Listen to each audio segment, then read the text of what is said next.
In 1631, at 2 in the morning, 237 people in a small Irish village called Baltimore woke up to screaming. Pirates from North Africa were kicking down their doors. They dragged men, women and children out of their beds, chained them in the streets while their homes burned. Before sunrise, every single one of them was on a ship heading to Algiers. Among them was a young woman named Joan Broadbrook. She had never left her village, never imagined that men from a world she didn't know existed would come for her in the middle of the night. 3 weeks later, Joan was standing on a platform in a slave market in Algiers. On display for buyers, they circled her like merchants inspecting livestock. They squeezed her arms, ran their hands down her body, examined her like she was property, because now she was. She was worth about 8 oxen, less than what a good horse would cost, and Joan wasn't an isolated case. Between 1530 and 1780, over 1 million Europeans were captured and sold as slaves in North Africa and the Ottoman Empire. Spanish, Italian, French, even people from places as far north as Iceland and Ireland. This is the story Europe decided to forget, because admitting it meant admitting that for 250 years, the Mediterranean was a slaughterhouse where Europeans were the merchandise. And what happened to the women once they reached the harems? That's what no one wants you to know. If you're new here, subscribe and hit the like button. This channel uncovers the brutal stories that history buried. To understand what happened to Joan and millions like her, you need to understand who took them. The Barbary pirates weren't random criminals. They were state-sponsored predators operating from bases in Algiers, Tunis, Tripoli, and Salé. The Ottoman Empire backed them directly. Every slave sold meant tax revenue for the Sultan. This wasn't piracy, it was an industry. Their fleets would sail toward European coasts, sometimes 30 ships at once. They attacked at night or at dawn when villages were defenseless. They took everything they could carry: gold, silver, food, but their main target was always people, because a person could be sold over and over again. Think about that for a moment. To these corsairs, you weren't a human being. You were an investment, a renewable resource, something to be captured, sold, used, and sold again until there was nothing left. In 1627, they reached Iceland, the northernmost point of Europe. 400 people were captured from an island most Europeans didn't even know existed. Imagine being an Icelandic farmer, waking up to men speaking Arabic breaking down your door. Men from a continent you couldn't even point to on a map. In 1544, the corsair Hayreddin Barbarossa attacked the Italian coast and captured 7,000 people in a single summer.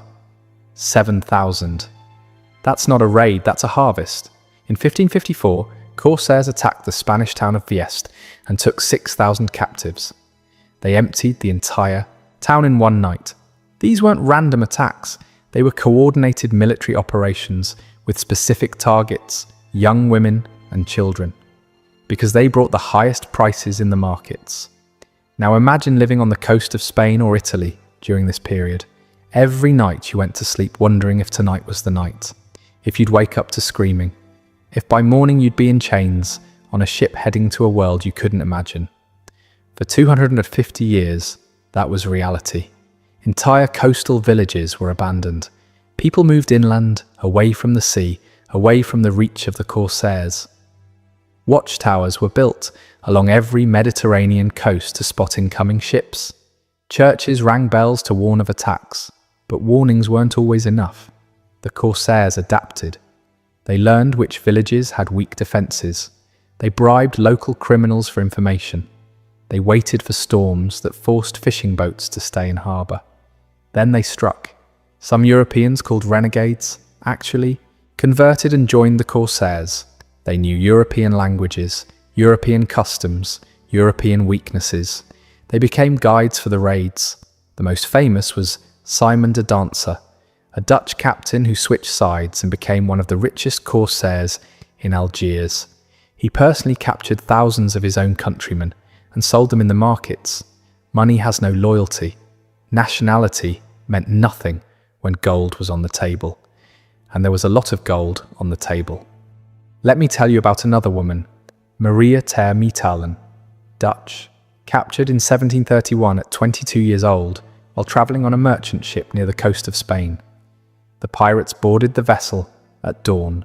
They showed no mercy to men over 40, useless for labour, useless for sail. Their bodies were thrown overboard. The young men were chained. All the women were chained. Then the ship turned south.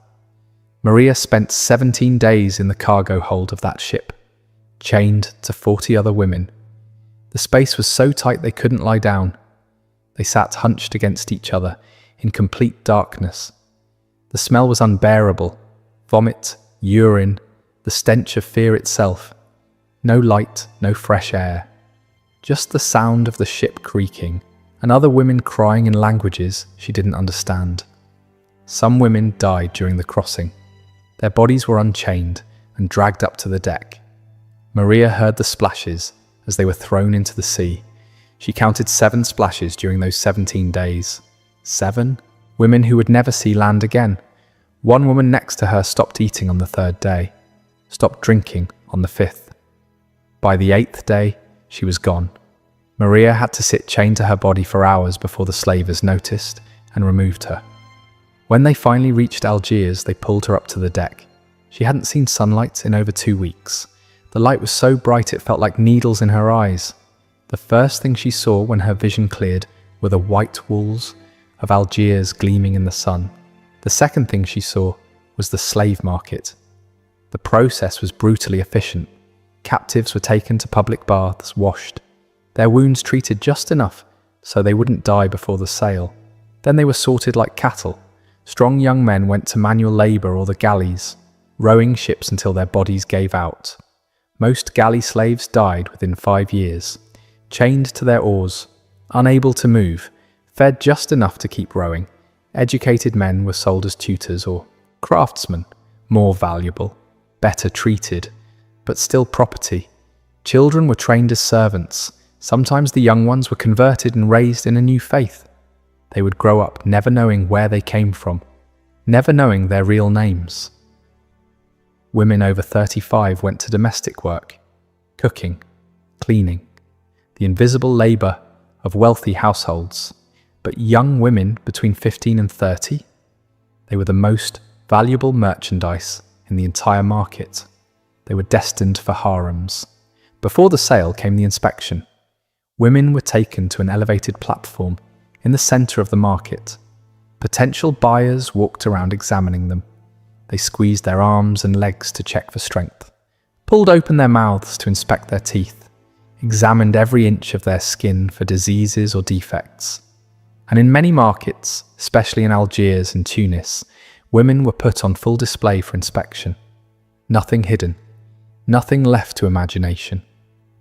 Buyers ran their hands over bodies that didn't belong to them, touched whatever they wanted to touch. A French friar named Pierre Dan worked rescuing Christian captives in Algiers in 1634.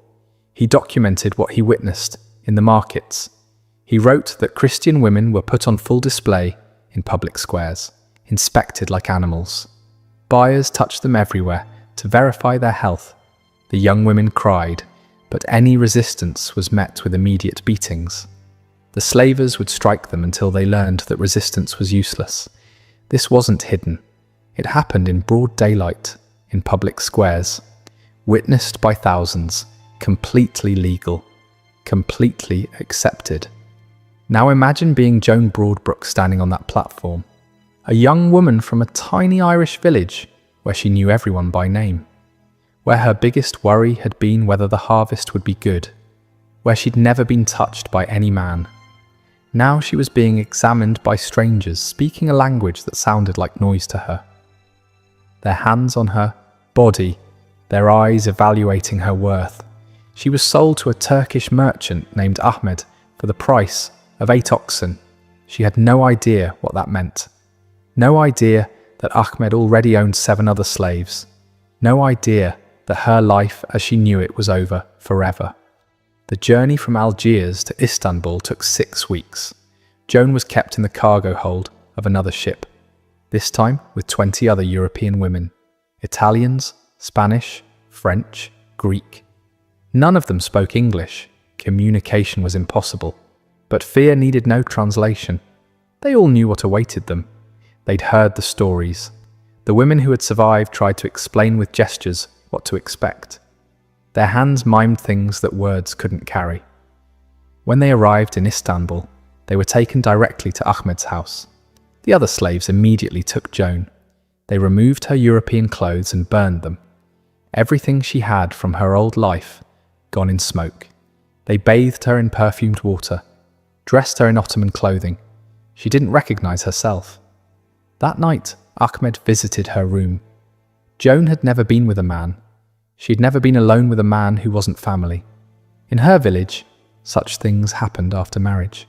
With someone you chose, with someone who spoke your language and knew your name. Ahmed spoke no English. He didn't need to.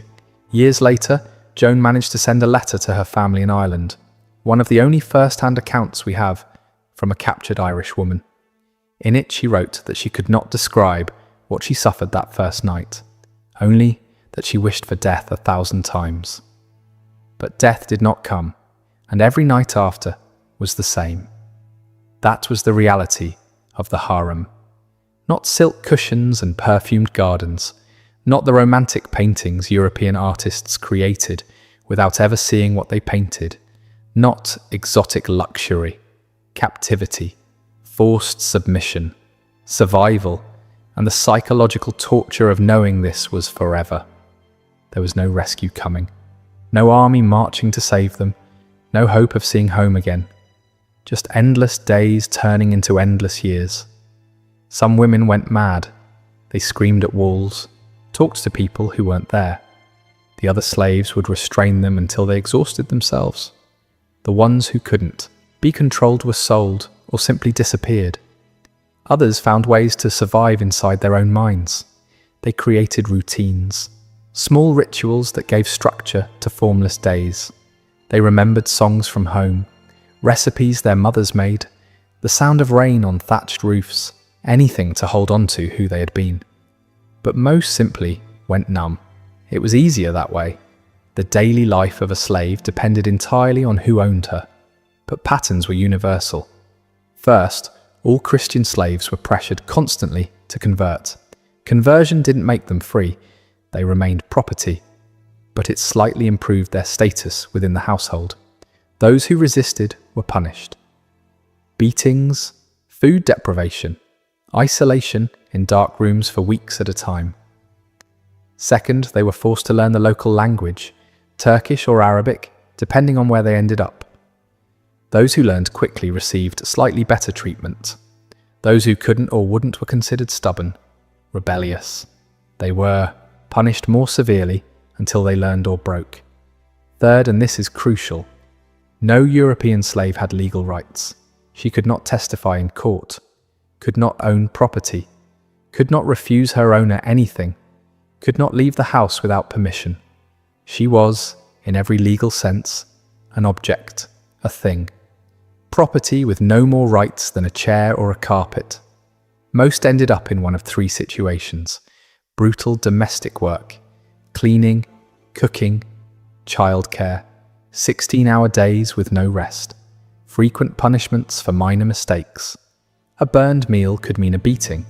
A broken dish could mean no food for days.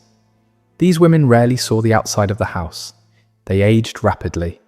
When they could no longer work, they were sold to poorer buyers or simply abandoned in the streets. Concubinage? If the woman was young and attractive, her owner used her whenever he wanted.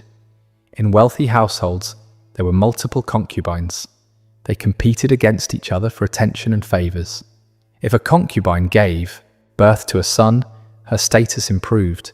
She might even gain some small freedoms, but daughters were worth less. Too many failures, and she'd be sold or demoted to domestic work. Resale. Many slaves were bought and sold multiple times throughout their lives. Each sale was a new trauma, a new public inspection, a new owner with new demands and new cruelties to learn. Some women were sold 5, 6, even 10 times in their lives. Every sale meant starting over, learning new rules, new expectations, new ways to survive another day. But there was one destination feared above all others: the imperial harem of the Ottoman Sultan in Istanbul. The harem wasn't a single building. It was a massive complex inside the Topkapi Palace. Over 400 rooms, courtyards, baths, kitchens, gardens. At its peak, it held between 500 and 1,000 women simultaneously. A city of women. All of them property. Most weren't European. They were Circassian and Georgian slaves from the Caucasus region, considered the most beautiful by Ottoman standards. But Europeans were present, a rare and valuable minority. To reach the imperial harem, a slave had to be extraordinarily beautiful, young, usually between 12 and 18 years old, and she had to survive a brutal selection process. The Sultan's agents roamed slave markets across the Ottoman Empire, searching for candidates. They bought the most promising ones and brought them to the palace for additional evaluation. Physical inspection that made the public markets look gentle, tests of temperament, learning ability, health, the ability to please. Most were rejected and sold to other buyers. Only a small percentage was accepted into the harem.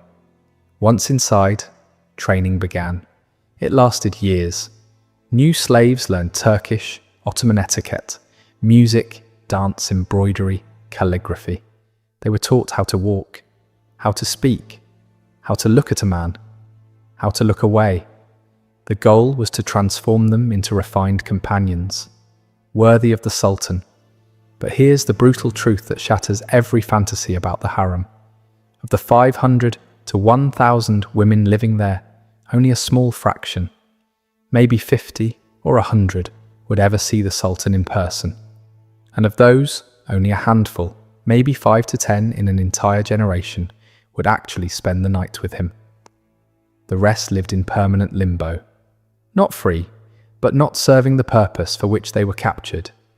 They spent years, sometimes decades, waiting for a summons that never came, growing older in gilded rooms, watching their beauty fade, knowing that with each passing year, their chances decreased. And when a sultan died, all women who hadn't given birth to his children were transferred to the old palace, a separate complex where they lived the rest of their lives in even greater isolation. They never left, never married, never had children, simply existed behind walls until death. Ottoman records mention a European slave identified only as Francesca. She entered the harem in 1650 at 15 years old. She died there in 1702 at 67. 52 years inside those walls. She never saw the Sultan, not once, never left the complex. Her only function for 5 decades was serving women of higher rank than herself. When she died, she was buried in a cemetery for palace slaves. No name on the grave, only a number. The administrative records listed her as slave number 847. Origin Franco. Status deceased. Cause advanced age 52 years. Reduced to a number and 2 words. That was the reality of the imperial harem. Not power and luxury. A gilded prison where thousands of women disappeared without leaving any trace except a number in a ledger. So why did Europe allow this to continue for 250 years? The answer is shameful. Europe was divided and weak. Religious wars between Catholics and Protestants consumed every resource. The states didn't cooperate to face the Corsair threat because they were too busy fighting each other. Some European states, especially Venice and France, had profitable trade agreements with the Ottoman Empire. They didn't want to risk those relationships over some captured peasants and fishermen, and some Europeans actually profited from the system. Renegades served as corsairs and got rich. Merchants traded goods with North Africa regardless of where those goods came from. Ransoming captives became its own industry, but the ransom system was slow, bureaucratic, and favoured the wealthy. A rich merchant's daughter might be rescued within a year. A poor fisherman's wife might wait forever.